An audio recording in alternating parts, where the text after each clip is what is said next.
আসসালামু আলাইকুম রহমতুল্লাহি ওয়াবারাকাতুহ। সম্মানিত দর্শক শ্রোতা, আজ আমি আপনাদেরকে জাদুটোনা কাটার অলৌকিক একটি আমল শিখাতে চাই। আপনারা ধৈর্য ধরে ভিডিওটি শুরু থেকে শেষ পর্যন্ত দেখার চেষ্টা করবেন। আশা করি ইনশাআল্লাহ আজকের এই ভিডিওটি আপনাদের অনেক অনেক উপকারে আসবে ইনশাআল্লাহ। সম্মানিত দিনী ভাই ও বোনেরা, দূর থেকে যে কোনো জাদু টুনা কুফরি কালাম ব্ল্যাক ম্যাজিক কালো জাদু কাটার জন্য আপনারা এই পদ্ধতি অথবা এই আমলটা করে দেখতে পারেন।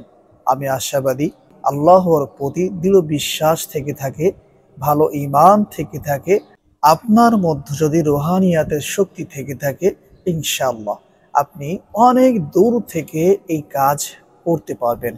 এই কাজের মাধ্যমে আপনি সফলতা অর্জন করতে পারবেন ইনশাআল্লাহ। সম্মানিত দিনী ভাই ও বোনেরা, এই আমলটা করার জন্য সর্বপ্রথম আমাদেরকে একটি লেবু সংগ্রহ করে নিতে হবে। এরপরে এই লেবুটাকে একটু পানি দিয়ে সুন্দর করে ধৌত করে নিতে হবে। লেবুটা ধৌত করার পরে সুন্দর করে পরিষ্কার কাপড় দিয়ে লেবুটাকে মুছে নেবেন, যেন লেবুর উপরে কোনো পানি না থেকে থাকে। এরপরে আমাদের কাজ হচ্ছে এই লেবুর উপরে যেই ব্যক্তির জাদু বান টোনা কুফরি কালাম ব্ল্যাক ম্যাজিক কাটবো, তার অ্যাড্রেস, তার ঠিকানাটা এই লেবুর উপরে আমাদেরকে লিখতে হবে। যদি সম্ভব হয় আরবিতে লেখার চেষ্টা করবেন, আর যারা আরবিতে লিখতে না পারেন তারা বাংলায় লিখে আমলটা করে দেখতে পারেন। আল্লাহ সুবহানাহু ওয়া তাআলা চাইলে আপনি বাংলায় লিখেও সফলতা পেতে পারেন ইনশাআল্লাহ। সম্মানিত দিনী ভাই ও বোনেরা, যেই ব্যক্তিদের জন্য এই আমলটা করা হবে, প্রথমত তাদের নামগুলা আরবিতে লিখবেন। বাসা কোথায়, থানা কোথায়, জেলা কোথায়, বাড়ি কোথায়, গ্রাম কোথায়, এ টু জেড অ্যাড্রেসটা সুন্দর করে এই লেবুর উপরে লিখতে হবে। যখন লেখা হয়ে যাবে, এরপরে একটা ছুরি নেবেন, একটি ধারালো অস্ত্র অথবা ছুরি নেবেন। নেওয়ার পরে সর্বপ্রথম 3 বার এই ছোট্ট ইস্তিগফারটি পাঠ করবেন, যেমন আস্তাগফিরুল্লাহ রাব্বি মিন কুল্লি যামবি ওয়া আতুবু ইলাইহি, আস্তাগফিরুল্লাহ রাব্বি মিন কুল্লি যামবি ওয়া আতুবু ইলাইহি, আস্তাগফিরুল্লাহ রাব্বি মিন কুল্লি যামবি ওয়া আতুবু ইলাইহি। এরপরে 3 বার নামাজের দুরূদ শরীফ পড়বেন। আল্লাহুম্মা সাল্লি আলা মুহাম্মাদি ওয়া আলা আলি মুহাম্মাদ কামা সাল্লাইতা আলা ইব্রাহিম ওয়া আলা আলি ইব্রাহিম ইন্নাকা হামিদুম মাজিদ। আল্লাহুম্মা বারিক আলা মুহাম্মাদি ওয়া আলা আলি মুহাম্মাদ কামা বারাকতা আলা ইব্রাহিম ওয়া আলা আলি ইব্রাহিম ইন্নাকা হামিদুম মাজিদ। 3 বার ইস্তিগফার দুরূদ শরীফ পাঠ করা হয়ে যাওয়ার পরে এখন আমাদের কাজ হচ্ছে পবিত্র কুরআনুল কারীম থেকে ছোট্ট 2টি সূরা আমাদেরকে পাঠ করতে হবে। আমার মতো করে এই 2টি সূরা পড়বেন এবং এই লেবুর উপরে ফু দিবেন। আউযু বিল্লাহি মিনাশ শাইতানির রাজীম। قل أعوذ برب الفلق من شر ما خلق ومن شر غاسق إذا وقب ومن شر النفاثات في العقد ومن شر حاسد إذا حسد بسم الله الرحمن الرحيم قل أعوذ برب الناس ملك الناس إله الناس من شر الوسواس الخناس الذي يوسوس في صدور الناس من الجنة والناس।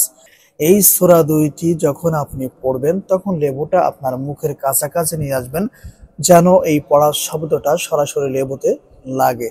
সম্মানিত দিনী ভাই ও বোনেরা, যখন একবার সূরা ফালাক এবং সূরা নাস সম্পূর্ণ পড়া হয়ে যাবে, তখন লেবুর উপরে একটি ফু অথবা দম করবেন, যেমন এরপরে আবার বিসমিল্লাহ সহ সূরা নাস এবং সূরা ফালাক সম্পূর্ণ পড়বেন। লেবুতে আরো একটি ফু অথবা দম করবেন। সর্বশেষ আবার সূরা ফালাক একবার, সূরা নাস একবার পড়বেন। পড়া শেষ হওয়ার পরে লেবুতে আরো একটি ফু অথবা দম করে নেবেন। সর্বশেষ একবার দুরুদে ইব্রাহিম পাঠ করবেন।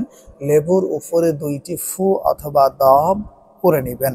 সম্মানিত দিনী ভাই ও বোনেরা, একটু কষ্ট করে এই নিয়মে একটা লেবুর উপরে প্রথমত আমলটা করে নেবেন। যখন এই নিয়মে লেবুটা সম্পূর্ণ পড়া হয়ে যাবে, তখন আমাদের কাজ হচ্ছে একটি ধারালো ছুরি অথবা অস্ত্র নিতে হবে, যেটার মাধ্যমে এই লেবুটাকে কেটে টুকরা টুকরা করে দিতে হবে। আর যখন এই লেবুটা কেটে দিবেন, তখন আপনার মনে আপনার দিলে দিলে ধারণা করবেন, আমি ওই ব্যক্তির শরীরে থাকা অথবা তাকে করা কুফরি কালাম, জাদু টুনা, ব্ল্যাক ম্যাজিক এগুলা কেটে তছনছ করে দিতেছি।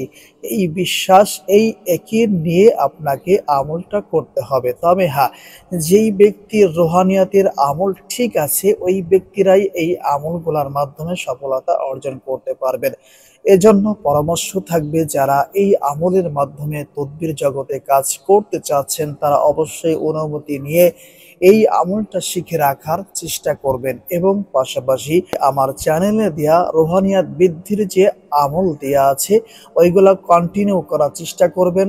তাহলে আশা করা যায় ইনশাআল্লাহ এই আমলের মাধ্যমে আপনি অনেক দূর থেকে কাজ করতে পারবেন ইনশাআল্লাহ।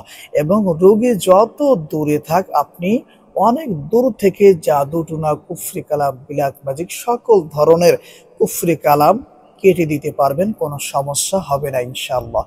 আর এজন্যই আপনাদের জন্য পরামর্শ থাকবে, নামাজ কালাম ঠিক মতো আদায় করবেন, রোহানিয়াতের আমল ঠিক মতো আদায় করবেন, কোরআন তেলাওয়াত ঠিক মতো আদায় করবেন, এবং আল্লাহ সুবহানাহু তাআলার উপর দৃঢ় বিশ্বাস আর একই নিয়ে রোহানিয়াতের আমল নিয়ে এই আমল আপনাকে করতে হবে।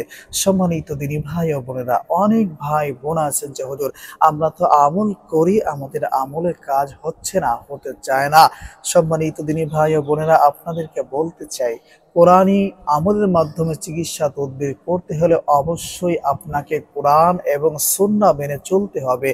এবং সেই কোরআন এবং সুন্নাহ আপনার মধ্যে যত বেশি থাকবে, আপনার তদবিরে তত বেশি কার্যকারিতা হবে ইনশাআল্লাহ। সম্মানিত দিদি ভাই ও বোনেরা, আজকের ভিডিওটি এ পর্যন্তই। দেখা হবে কোনো পরবর্তী ভিডিওতে। সে পর্যন্ত আল্লাহ সুবহানাহু ওয়া তাআলা আমাদের সবাইকে ভালো রাখুন, সুস্থ রাখুন। আসসালামু আলাইকুম ওয়া রাহমাতুল্লাহ। সম্মানিত দিনী ভাই ও বোনেরা, সর্বশেষ আপনাদেরকে আরো কিছু কথা বলে দিই। এই লেবুটা যখন সুন্দর করে আপনি অনেক টুকরা করবেন, যতদূর সম্ভব যত ছোট করে করে আপনি কাটতে পারবেন কাটবেন। যখন এই লেবুটার উপরে সম্পূর্ণ আমলটা করা হয়ে যাবে, লেবুটা কাটা হয়ে যাবে, তখন কি করবেন? এই লেবুটার অংশগুলা, সম্মানিত দিনী ভাই ও বোনেরা, যখন আমলটা শেষ হয়ে যাবে, তখন এই লেবুর কাটা অংশগুলাকে আপনাকে কোনো পুকুর অথবা নদী নালার মধ্যে ফেলাই দিতে হবে। যদি নদীতে লেবুটা ফেলাতে হয়, তাহলে অবশ্যই আপনাকে খেয়াল রাখতে হবে, যেই নদীতে স্রোত আছে এমন পানিতে এই লেবুটা আপনাকে ফেলাইতে হবে। আর যদি আপনি পুকুর অথবা কোনো আবর্জনা খানায় ফেলান, তাহলে এখানে আপনাকে একটা বিষয় খেয়াল রাখতে হবে, যেই খানা, যেই পুকুরের পানি কেউ ব্যবহার করে না, এমন একটা আবর্জনা অথবা খানায় অথবা পুকুরে এই লেবুর কাটা অংশগুলা ফেলাইতে হবে। সম্মানিত দিনী ভাই ও বোনেরা, আপনারা যদি এই আমলটা সঠিকভাবে করতে পারেন, আমি আশাবাদী আল্লাহ সুবহানাহু ওয়া তাআলা এই আমলের মাধ্যমে আপনাদের সকল প্রকার জাদু টুনা, কুফরি কালাম, ব্ল্যাক ম্যাজিক নষ্ট করে দিবে ইনশাআল্লাহ। আসসালামু আলাইকুম ওয়া রাহমাতুল্লাহ।